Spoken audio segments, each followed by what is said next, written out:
YouTube. What's good, guys? It's your boy TD, and I'm back again with another live, guys. And today's live is going to be on Deebo Samuel got traded to the Washington Commanders. And this video is not going to be long because it's not nothing. It's not a lot to talk about. But I'm going to talk about five things that I think is going to change for the Washington Commanders, good and bad. Mostly good, because I'm gonna go ahead and let you know now. I think it's a good trade for both teams. It's a good trade for both teams. So, with no further ado, make sure you hit the like button, hit the like button, subscribe to the channel. This is cutting edge content. I said what I said. This is cutting edge content. So, let's start off.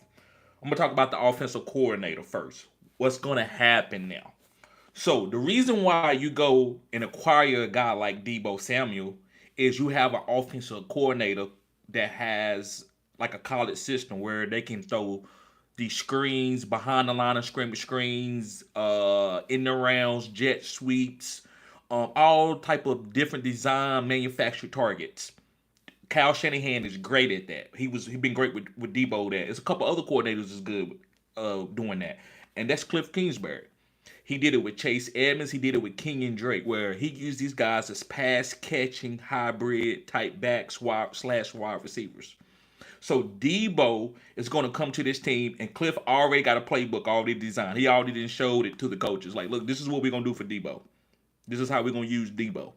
I'm gonna do this and I'm gonna do this, and it's gonna help out Jayden Daniel. So I love them getting Cliff last year and also bringing in Debo to this team. You can't get a better match other than Kyle Shanahan. I've been talking about Cliff for years. A lot of you said I was crazy for talking about Cliff. That he's one of the greatest offensive coordinators in the NFL. Not greatest, but a great offensive coordinator in the NFL. Where the players they run the same routes, and D Hop is always in this role, and they just run the same plays. Well, guys, yeah, sometimes a good system, yeah, you're gonna run the same plays because nobody can stop it. When I watched Kyler Murray with Cliff, this was a MVP candidate. Now, since Cliff been gone, Kyler hasn't hit that ceiling again. So Cliff is a great offensive coordinator. I just want to let y'all know that. Y'all been talking junk about Cliff for years.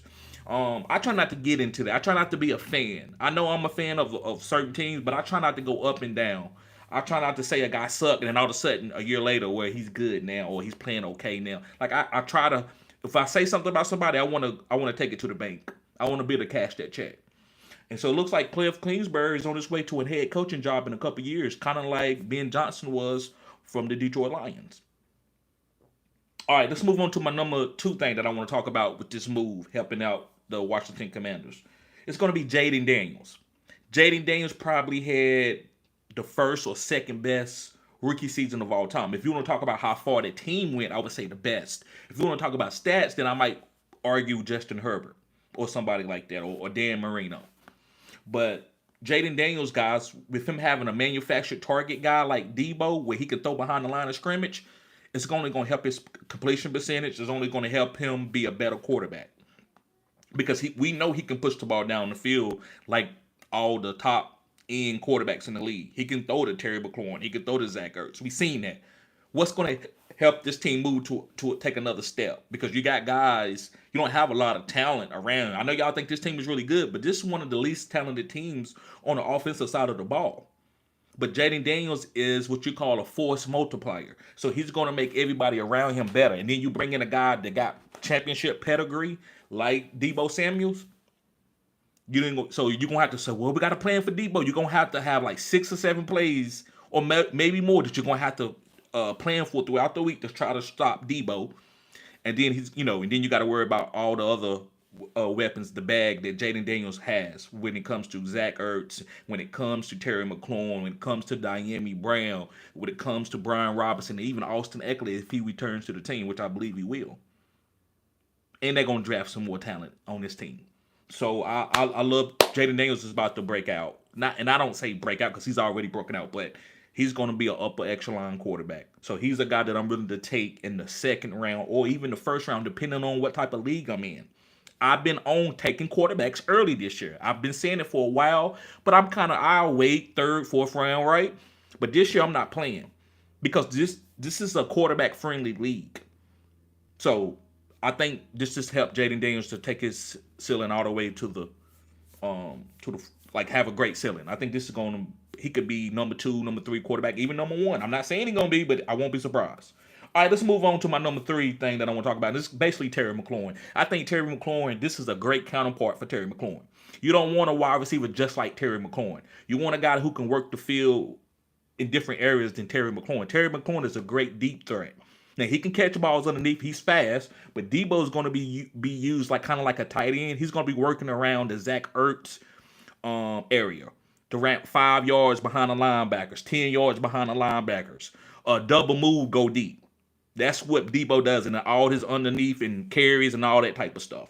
So Terry McLaurin is going to eat because he's going to have the defense is going to have to worry about other players like Deebo trying to stop Deebo on the screen. Now Terry one-on-one, boom. You're not going to really beat Terry McLaurin one-on-one when you have a quarterback like Jayden Daniels, who's going to be getting the ball out quick and fast and learning. He's going to be a better quarterback than he was last year.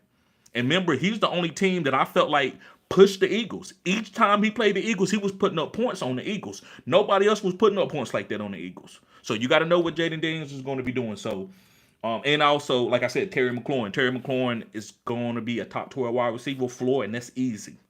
That's easy. So Terry McLaurin is going to be a good player. Let's move on to my number 4 guy. Guys, make sure you hit the like button and subscribe to the channel. This is cutting edge content. So let's move on to my number 4 guy. Is going to be Dyami Brown. Now, Dyami Brown was the number 2 wide receiver for this team last year, but going forward, he's going to be in the perfect role. He's a deep threat. He's not a number 2 route runner type guy, right? Now, I'm not saying Deebo is a number 2. Deebo is his own player, but he could be a number 2 on the team. That if you want to put him in a category. But the way he gets fed the ball is just all different ways. But I think it's going to help Dyami. There's too much pressure on Dyami as being a young wide receiver to be the number 2 and be counted on. He had some big drops in the playoffs, but that's okay. Dyami still had a good year.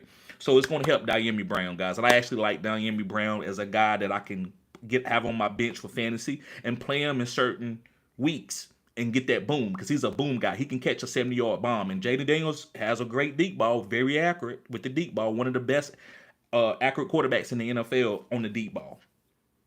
So love Dyami Brown. Don't draft him early. I think you can get this guy late, round 8, 9, or 10, and I think he could be good for your team. And last but not least, guys, before I get to the comment section, guys, appreciate everybody being here. Don't forget to hit the like button, subscribe to the channel. It's the physicality of Deebo setting the tone. What I call the Washington Commanders, would I call them a physical team? No, I wouldn't call them a physical team. But now, when you have a player like Deebo, he's going to make your team physical. Deebo is a tough runner. He's a tough player, right? And so I think that's going to give them an edge. And you got to be tough in the NFC East. When you're playing against Philadelphia and you're playing against the Cowboys, well, I'm not saying the Cowboys are tough. I'm a Cowboy fan. But how you beat us is being tough. And we don't want none of that Deebo. Deebo has lit us up the last couple of years when we played the San Francisco 49ers. So we don't want none of that. But the physicality of Deebo is going to be good for this team. This team is going to be tough. I would predict this team to go to the playoffs. I'm not saying they're going to be the number 1 seed, but I could see them getting one home playoff game. So let's go to some of these comments before we get out of here. I got Zach Seaman in the house. What's up, bro? He says, with Deebo going to the Commanders, how much does it lower McLaurin fantasy value? It doesn't lower it. I'm big into like chess and figuring out all the pieces. This is how my mind is built. So remember, I like number 2 wide receivers on the other side of top wide receivers. So I think it's going to help everybody. Just like basketball, you can't have too much talent. You got to have talent that contributes to the other talent. Like you don't want to have guys doing the same thing. So Deebo is totally different than Terry McLaurin. Now, he's a little bit similar to Zach Ertz, but that's fine. Zach Ertz is a good tight end playing the tight end position who can block and still is a great route runner, even though he's older and had a few injuries. So it's not going to really hurt Zach, because I saw a comment earlier was saying, well, what about Zach Ertz? He's not going to take targets. No, not Deebo. Deebo got his own type of playbook. Nobody can run Deebo plays. Very few guys, maybe 2 guys in the whole NFL can do what Deebo does. So Deebo targets is not going to hurt anybody. It's just going to make it a better team. Now, if you want Terry McLaurin to get 15 targets a game, this live is not here for you, because that's not what's going to happen per se at all. They don't want Terry McLaurin getting 15 targets. So they wanted to bring in somebody who could attack the field in a different way than the other players was. Curtis Samuel could do that, but he's not Curtis Samuel, I'm sorry. Alameda Zacchaeus. Like he's different than that guy. So they wanted to bring in some more talent to make this team be able to express all areas of the field. Now they can do that. They can push the ball down the field. They can throw it deep. They can throw the post. They can throw the slant. They can give you the manufactured targets behind the line of scrimmage. They can do it all. So I don't think it's going to hurt anybody. It's going to make this team optimal. Now, if you're looking for top 5 guys, I don't know. Maybe they not top 5, but they top 12. I think they're still good value. You don't have to take these guys in the first or second round. What's up, Ethan Carey? What's up, bro? He said, do you think this hurts Terry McLaurin's stock? Okay, no, I don't. Thomas Sayers, what's up, bro? Glad to see you. Hit the like button. Subscribe to the channel if you're new, man. Chris, what's up, Chris? Chris says Samuel isn't a target hog. Facts. Other than manufactured targets. I hope you understand what manufactured targets mean. Not trying to be funny. Just saying that it's not a regular type receiver type job. It's almost like a running back, like Christian McCaffrey catching passes out the backfield and getting carries. That's what Deebo is. So it's not going to overlap anybody. So I don't think he's going to affect Ertz or McLaurin. No, he's not going to affect their value. Now, if he's not on the team, does McLaurin get more touches? Yes, he does. But more touches does not always equal to a great fantasy target. Yes, targets, we say is king. I don't always say it's king, but yeah, I get it. I want guys who's going to get targets, but I don't want guys who can get sloppy targets, right? Like what I call sloppy seconds. I don't, just target. That shit going to get shut down. I want where you don't know where we going to go, but every game, I'm going to give it to my star at the right time in the right position of the field, and he going to score, he going to make plays. I don't want nobody getting all the targets. A lot of you love guys, he gets 16 targets. Look, Brock Bowers is a good player, but I don't want him getting 12, 15 targets a game. I want some games where he can get 8 and still score 2 touchdowns. So you got to build your team around people. Even in fantasy, I understand that. I know I want guys to get all the targets in fantasy, but I got to understand they trying to build a championship team, hopefully. Jimmy's TV says Samuel is 29 and is due to hit free agency a year from now. Yes, he is. And all we doing, this is NFL. We're just going to use you until we can't. We paying you, so everything is going to be fine. Yes, he's older. It doesn't matter. We don't need Deebo to be the number 1 wide receiver and run us into a championship. We just need him to go out there, and when his play is called, when his number is called, do what you do. And then you don't have to do it to a 3 years ago Deebo. Just do it to at 80%, 75% of a Deebo. What's up, Thomas? Jimmy says Juan Jennings should be a favorite to serve as the number 1 on the 49ers. Yeah, early in the season, but I wouldn't count on that always. I think George Kittle going to get a lot of targets. I think CMC still going to have a big role in this team. I still like CMC this year because of his value. I'm getting him at a value now. I'm not getting him at the number 1 pick. Ricky Pearsall's going to get it. Let me see here. Yeah, Juwan Jennings is going to be part of a committee. I draft him at the right ADP, but I don't feel great about him being a top 12 or top 24 wide receiver, but he will be top 24 certain weeks. You know how the 49ers do. This is a revolving door. Like 1 week it could be George Kittle. It's always going to be CMC, but far as the receiving targets, it can be 1 week George Kittle, 1 week Ricky Pearsall, 1 week Juwan Jennings. Like it just can be all over the place, and that's okay. And the Brandon Ayuk should come back sometime in 2025. I don't think he's going to be the number 1, though. I would say, actually, as far as the guy that I want for fantasy, who's going to have the best fantasy output on the 49ers, outside of CMC, I would say it's going to be George Kittle. I think George Kittle can get a lot of those underneath targets where Deebo used to like to work, too. Ethan says, have anyone blown you away in the combine like Jackson Dart? Okay, no, not yet, man. I haven't really paid attention. I kind of let that work out. Once they finish the combine and all the numbers are there, I go and I start reassessing some things and just cleaning up some footage, looking at certain things. I did it last year when I projected Tyrone Tracy. I wasn't on Tyrone Tracy before the combine. After the combine, and then I had watched him play against Michigan a couple times. I'm like, okay, this guy gonna be pretty good. So I got to give them time. No, I'm not trying to be the first guy to talk about a player. I did that in the past and didn't really work out. It didn't matter. I talked about guys that nobody else was on, and it doesn't hit the algorithm. So I just want to wait to let everything play out and tell y'all the guys who to get, not some bunch of different sleepers that's going to break out in the combine. I want to actually get you players that's going to be on good teams, that's going to have opportunities. Right? Same thing with Brian Thomas. Everybody was talking about Malik Neighbors, the whole Malik Neighbors and Marvin Harrison Jr. all throughout. I'm okay. Now I thought I would let everything play out, and I went and done my research. I said I like Brian Thomas. Oh, here go TD in his channel. There go TD talking about, and Brian Thomas. What was he?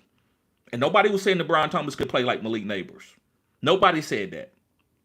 I didn't care that he was playing with Trevor Lawrence or who it was. I trusted my eye. I'm not always right. Some guys don't work out. Christian Watson had that sauce. He's kind of fell off. Just to give y'all some context and some background of some of the players, how I pick my players. Let me see.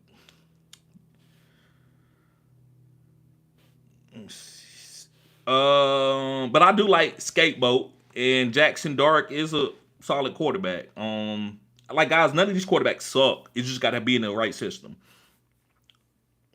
Jimmy's TV says the Commanders were desperate for a number 2 wide receiver come out of the 2024 season. Yeah, I could say they was desperate. I just think Deebo makes sense for their team. Remember, this Cliff Kingsbury is their coach, their offensive coordinator, right? So y'all got to be able to put all that together. I know a lot of you don't look at the way, like, oh, you just see offensive coordinator, you don't understand what that means. When you have Cliff can draw up all types of easy throws. He can give your quarterback 12 or 13 easy completions because of his design. He got it from Mike Leach that was at Texas Tech for years. Mike Leach is the godfather of the spread system.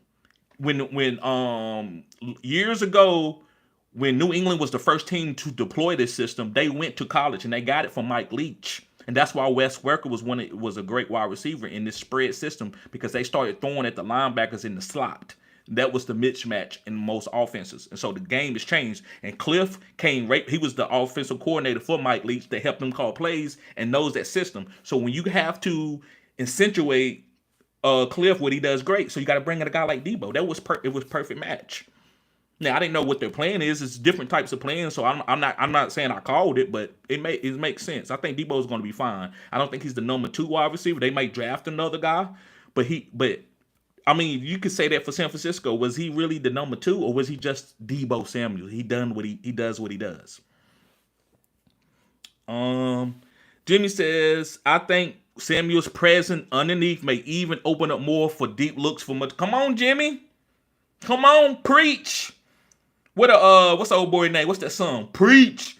What's his name? Adolf. I can't think of his name. He arrested. God rest his soul. He could make a lot of good music. But preach.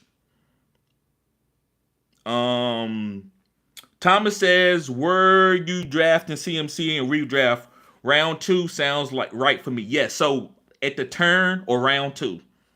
So I would love to get, like, say I can get Derrick Henry and CMC at the turn, because Derrick Henry's not drafted in the first round. Guys, I'm doing that. I'm taking CMC this year. If you leave him there, I'm taking him. They talking about a guy washed up. This is one of the hardest working, keep his body in perfect shape. Now listen, he has been having injuries, because if you get used, if you ain't Derrick Henry, some type of alien, because Derrick Henry is a 250-pound human, so he can take a lot of beatings. CMC is a 210, 215. And so, yeah, he going to get hurt. But this guy's always training. CMC would never be out of shape. I would bet you probably for the rest of his life. I know guys from high school, they still in great shape, because this is how they are. They worked hard all the time. And I'm good with CMC, getting them in round 2. See, it seems like we doing this with CMC. Last year, everybody was talking about, TD, you ain't going to draft them in the first round? You're not going to draft. I'm taking CMC with the number 1 overall pick. Now, I took Tyreek Hill, not saying that was great, but I said I'm not taking CMC because he could go down with an injury. I'm not going to sit there and say I was right. It's just I played the numbers game. Now, he's a value. So if he get hurt, I don't care. I didn't spend my number 1 overall pick on him. That's what it's about to me. I'm not spending my number 1 overall pick if I can help it with a guy who can go down with an injury. Kind of a lot of times it's running backs. And if the running back is young, that's fine. But yeah, I think CMC is going to have a great season this year. And the value you're going to get him at. Late round 2 sounds about right for me. Yeah, I'm cool with that. Ethan Carey says, I don't trust whoever the Commanders' back is. I feel like Deebo might take away red zone. And you're right. Brian Robinson and stuff like that probably not going to have the same role. He's going to be there. He's going to get some carries. But I agree with you. Brian Robinson, you don't probably want to draft him that early. If he falls to you in the later rounds, that's fine. But Deebo is going to be killing that backfield. I don't want nobody on that backfield. Now, for a certain game, yes. Elisa said CMC is washed. No, Elisa, I wouldn't say that. I think you misreading it. I think you just because how can I break this down? Like, I've had guys on my team for 2 years not play well, and then the third year he ends up playing very well and helping me win a championship or getting to the championship or getting to the playoffs. Don't say he's washed just because he had one. CMC been killing it, girl. He's not like the number 1. He's a Hall of Famer. So he had some injuries early, but then he went for 3 years. He didn't have no injury, and he was getting 400 touches a season. He did 400 touches for 3 years in a row. This guy is incredible. Now, that fantasy drafting spot, that's 2 different things. And I get what you're saying. He's washed probably being a number 1 overall pick, just like Derrick Henry is kind of washed being the number 1 overall pick. But are these, because people said Derrick Henry was washed. And you see, he got with the right team. So I wouldn't say he's washed, Elisa. I would say that you can get him with a value this year. Remember, I always look at players. Don't look at players where you like them and you don't like them. Look at them as, what can he do for my team, and can I get him for a value? If you can't get him for a value and he got a lot of baggage, then you make a decision and say, I'm not taking him. But don't say he's washed just because he got hurt last year, because this is the NFL. A lot of players get hurt. Thomas says round 3, for CMC. Well, I'll let you take him. You ain't going to be there in my draft because I'm taking him round 2 if I can help it. And if it's a better player out there, I might take him. But there's a lot of players that's older that's going to have really great value this year. Like Tyreek Hill's going to have great value. Deebo Samuel got great value. Derrick Henry, I still believe, has great value. There's a lot of older players that got great value. And the only way I'm fading those guys if they go too early. I'm not fading nobody. I don't fade people just to fade them. That's why I don't really make a lot of fade videos, because I pick up anybody if it's going to help my team win. Guys, make sure you hit the like button, subscribe to the channel. This is cutting edge content. Jimmy says Samuel would dominate the type of targets that Ertz normally gets. Right, the type of targets that Ertz, but Ertz still gonna get his. Ertz, and you don't worry about Ertz because Ertz value, even if somebody is taking his targets, his value is okay. He's not a top 5 tight end. Now, if you draft him in the first 4 or 5 rounds, you might be disappointed. But if you get Ertz as just drafting a tight end, like, okay, well, I got a good team. It's round 7. Ertz is there. Let me take him. But if you draft Ertz, he gonna ball out because Jayden Daniels. Then you're gonna be disappointed. But I believe that this whole team is going to be good for you for certain weeks for fantasy. I don't think it's a number 1 player outside of Jayden Daniels.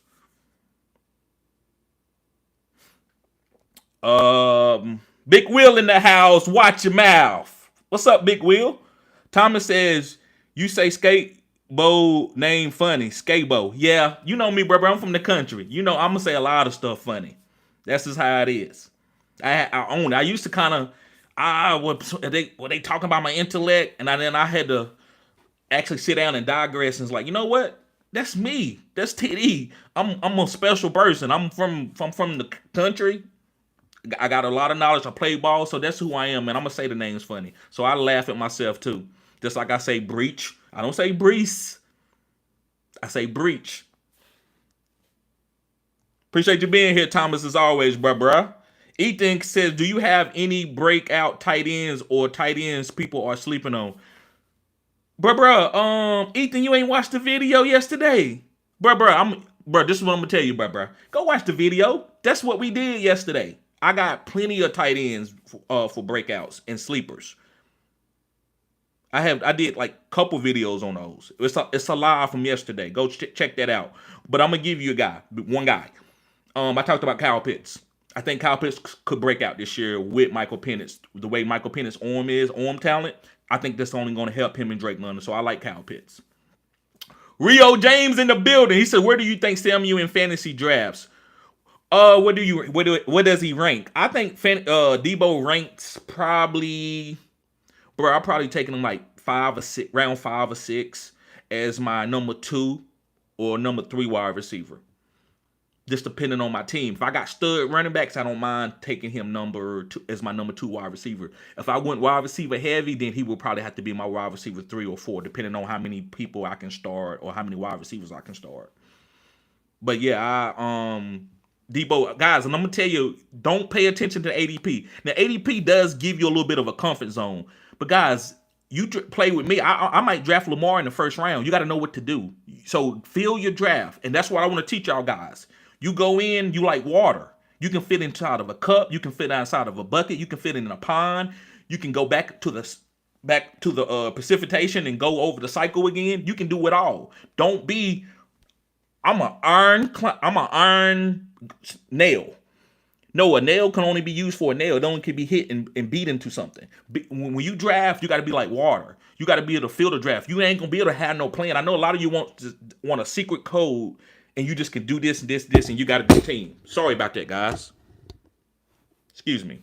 You just have a good team. No, you have to go into this draft and you're like, damn, all my players are going. You got to be flexible and be able to pick a guy according to what's left over. So Deebo, to me, guys, that gives you a real Pacific where he should be going, the feeling, because I think it's more of a feel. I don't think you should go in there and look for round 3 or 4 and try to draft him. I think he should be, if you went heavy RBs and you got a solid RB team, it's okay for him to be your wide receiver 2. 1, if you went got a quarterback and 2 running backs, that's fine. So it just depends on your strategy.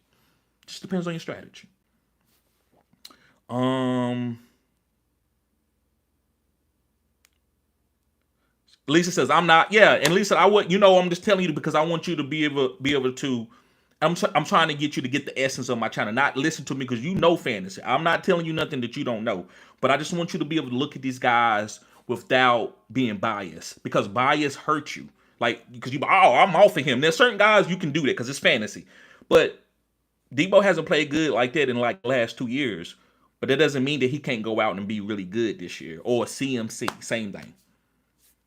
Thomas says, I like the potential breakout for the Commanders tight end being Sanat. Yes, but Zach Ertz is there. I like being Senate, but Zach Ertz is there.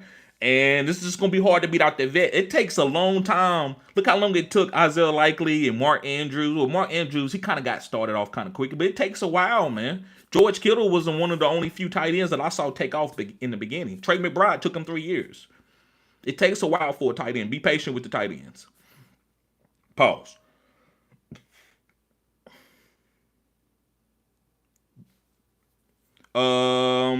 Rio James says Samuel definitely helps Jayden Daniels draft value. Facts.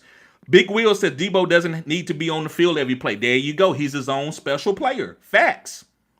He's his own special player. Lisa says, no, he not for me. Right. I don't know which. I probably was saying something that I was saying earlier, Lisa. Thomas says 100. I see CMC getting hurt this year. Dude has Achilles tendonitis in both legs. Okay, and that may be true. I think y'all are looking at it wrong. I'm not telling you to draft CMC. I hope you understand. I'm not telling you to draft CMC, but to sit here and say that he got Achilles tendonitis and he sucks or stuff. That's more. I get it. I want to be able to give you an opinion, but. I mean, I want to be able to let you speak your opinion, but it's no way if I'm trying to play in a money league that I'm just going to fade CMC because of what happened last year. That's just how I see it. But I get what you're saying. I won't sit there and say that, he's going to be healthy for the rest of his career. I don't know. I'm not God. But I'm not turning no CMC down. Now, I'm not saying I'm taking him number 1 overall, but if he in that second round to me, I'm taking CMC there. I know he's getting the goal line carries. Now, if I hear anything about injuries in the offseason, then maybe I'll change up. Big Will says Deebo keeps the defense honest now. They can't double McLaurin as much as with Deebo on the field. Facts.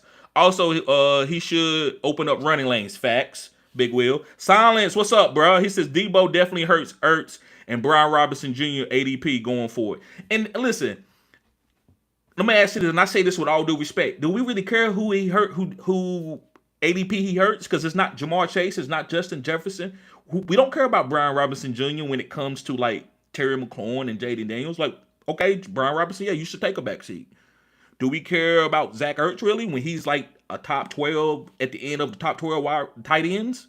We don't care. So it doesn't matter who he's going to hurt. As long as he don't hurt Jayden Daniels, as long as he don't hurt Jayden Daniels' value, I don't care. I spread the ball around, man, and be you. That's the new NFL. You got to be able to pick these players out of with these targets being deployed. It's tough.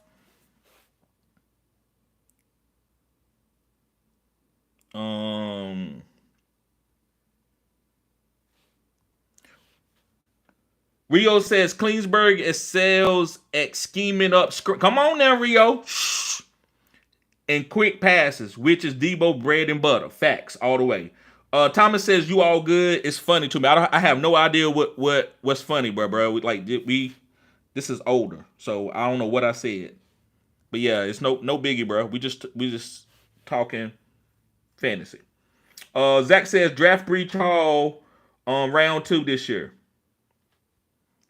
He could be, man. I don't see myself targeting him a lot because I don't know what this team is gonna look like on the Jets. But Breach Hall is a good pick. He's a starting running back for a team. So what can we say about a starting running back from a team? I mean that he's gonna get goal line touches. Fails no option says will Brian Thomas Jr. be a top 5 wide receiver this year? So that's two different things. Me making a prediction, yeah, I would say that. Do I know? Am I standing on that strong? Like, no. But no matter where Brian Thomas Jr. ends up, I'm okay with drafting him. Right? That's how you got to be. Like, if that's like me asking you, hey, when you married your wife, did you think y'all was gonna be forever? Like, she ain't gonna never make a mistake. She might make a mistake, but I'm gonna still go into this marriage because I'm willing to take a risk because I believe in her. Same thing with these players. I'm not gonna give you nothing in concrete. I'm gonna say, listen, you got a beautiful girl. She's nice. She loves kids. Take the risk. Same thing with player. Brian Thomas Jr. is elite. He's fast. He's gifted. They targeting him, hyper targeting him. Take the risk. It's that simple. I try to make it. Remember, I'm an Occam Razor type of guy. Sometimes y'all debate me with simple stuff like with TD. T got a lot of caffeine. It can make you not sleep. I know that, but I still like tea. And since I like tea, but I want to get a nice drink, I'm going to get tea. That's why I tell y'all, I don't tell y'all who to take. I tell you to stand on what you stand on. Just don't go back and forth. Don't say, he let me down. That's not how you look at fantasy that way. You always going to be let down, guys. But somebody going to ball for you when you have a good team. Somebody going to ball out for you. Hopefully that makes sense to you. Thomas says I don't draft by position, but the best player available. And I like that, Thomas. I do that a lot of times too. Now at the end of my draft, if I'm a little low at running backs, I might start stashing some guys. But I agree with you 100%, Thomas.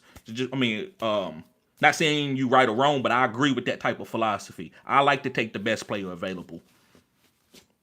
Or guys, just depend. I just like to fill the draft, to be honest with you. I might pick at the same spot, but I might draft different players in 2 different leagues with 2 different money leagues. Elisa says Deebo hurts Brian Robinson and Eckler. Yeah, but nobody was going to draft Brian Robinson or Eckler, Elisa. That's what I would, because he's not nobody important. If it hurt Terry, yes, you should be concerned. If it hurt Jayden Daniels, be concerned. But nobody cares about Brian Robinson and Austin Eckler being hurt because we're going to draft them guys way late anyway. And guys, I got it because the phone is going dead, so I'm gonna try to get through these quickly. Rio James says if you own Samuel on Dynasty, try to trade him in early 2005 second round pick. He only has 2 to 3 more years left in the tank, and I agree with him. It's 2 different strategies. Either you trying to win now and you can hold on players and they ride on your bench, or you get rid of players and always keep a revolving door. That way you stay ahead of guys capping out and getting old. I agree 100%. It just depends on where you're at. I got players on my team that I can't get rid of because I need to squeeze all the juice that they got left in the fruit, right? Pause. So if they retire on my team, I'm fine. Like I might have Devontae Adams. I might not trade him. I might just say, well, listen, I'm gonna ride him out until he retires. Pause. Deebo gonna cook in that offense. I think he can too, youngster. Thomas says Achilles tendonitis is no joke into both legs. I'm just saying, you right. Okay, and that's facts. It is. It's no joke. It's no joke. Thomas says, and Shanahan only likes to run one running back. They're going to run him in the ground. No, I actually think they're going to use other people because of what you're saying. And I get what you're saying, but I think they're going to balance it out a little bit. They're not going to give him the 25 carries a game. More like probably 15 to 20. What's going on? Big Will says, who will be the number one in San Francisco? I would say George Kittle. That's the guy that I would count on. Don't think wide receiver. If you just want to go to wide receiver, I would probably rather have Ricky Pearsall at straight wide receiver position because I'm getting a value. I don't want to draft now. Jawan Jennings fall. He's okay, but I'd rather have Ricky Pearsall in a 4 PPR league. What's up, Mr. Sleeper? Deebo is defense dictator, especially with motion. Okay, dollar bill, y'all. He giving y'all that strategy. Dollar Bill says we'll make it easy for JD5. I agree. Rainy Angels, what's up? He says when an aging veteran shows he is declining and changes team, do not take the bait. I'm not drafting Deebo. I'm drafting him at the right if he falls to me because it's not gonna hurt me if he. Guys, you know how many teams I got where guys get hurt? I don't give a damn. I'm still gonna win, and I'm not saying I guarantee, but I have that attitude, and I can show you the teams where you be like, you lost that guy, and I still won. So nobody should ever hurt your team. You should draft a really good team. I love like getting like in round 4, 5, 6, and 7. I eat there. The 1, 2, and 3 is not gonna make my team. Just because I got Jamar Chase don't mean I'm gonna win a championship. Because I might have Rashid Shaheed, I might have Jawan Jennings, and I might have Brock Purdy, and that team might take me to the championship. Let me see. Will Brandon Cooks join the Dallas Cowboys fantasy community? Thought he would bounce back. That's over for Brandon Cooks, man. He's an older player. So I'm not drafting Brandon Cooks at this point in time. But I'll pick him off waivers or pick him at the end of the draft if just for depth or to try to win a week. D. Corley says, grow up with the pauses. Bro, it's content. You know I gotta produce content. You know I can't say, hey guys, how you doing? Yeah. Pick up Deebo. What else? Is that entertaining? Or pause? Like I gotta create content here, so you know it's laugh it off as being funny, bro. It's not I'm worried about somebody saying that I might be how I am sexually, bro. It doesn't. It's content. It's content. Big Wheel says, what about Ayuk? Ayuk's going to come back. I'm not worried about Ayuk. I'm not really going to draft a lot of Ayuk because he might come back in the middle of the season. He still might not be 100%. So I would consider this team without Ayuk for fantasy purposes. Real quick, guys, hopefully it doesn't end before the end. The same thing happened with Kenny Golladay and the New York Giants with DeAndre Hopkins and Kansas City Chiefs. I think there's two different things, but I get what you're saying. And I'm still okay with having those guys for certain situations. But Kenny Golladay, for one, when it comes to Kenny Golladay, he was a one-trick pony. Everybody thought he was good. He was a jump ball wide receiver. I don't want a jump ball wide receiver unless he's going to get a lot of touchdowns. Dez Bryant was one, but he was exceptional at that. Kenny Golladay was just a big guy that could jump and catch a ball over a guy. He wasn't running from nobody or anything. Right. Youngster says Deebo is not Brandon Cooks, right? I didn't know. Listen, I didn't even want to put that together because that didn't even make sense. I didn't want to explain that if he was trying to put Deebo in the same lane with Brandon Cooks. Jimmy says, is JD a first-round pick now? Second-round pick. Second or third-round pick, depending on how fast the quarterbacks are going. To me, JD5 would be my third or fourth quarterback off the board. All right, hey, bro, I'm not saying, hey, I can't be corny. Maybe the content is not for you, man, but I'm still reading out your comments, and I'm addressing you as a mature guy, like you talked about earlier. I haven't blocked you. I'm still addressing you, so I could be corny. That's fine. Appreciate it, bro. Appreciate you being here. I really mean that. I'm not even being funny or facetious. Thomas says, do you think IU is salty that Deebo got graded Got traded to the Commanders. Being JD5 and IU is good friends now because it's a business. These guys trying to get their money. It's a business. These guys trying to get their money. What's up, CHB in the building, bro? Hey, I'm gonna hit you up later. What's going on with you? All right, guys. Well, I'm gonna get out of here before this phone go there. Appreciate y'all tuning in to the live. Get ready for some mock drafts. Get ready for the content. Get ready for the panels. Get ready for another year of Fantasy Good Sports, taking it to another level. Also, guys, we'll be joining another channel. I'm going to be 50% owner of this channel. It's going to be more just talking about sports, but it's kind of going to be like Gil's Arenas. It's going to be in a barbershop setting, and I'm going to be chopping it up. So I'm going to be sending y'all some links for the channel. So show love on that channel, subscribe too. All right, guys, I'll see y'all later. Peace.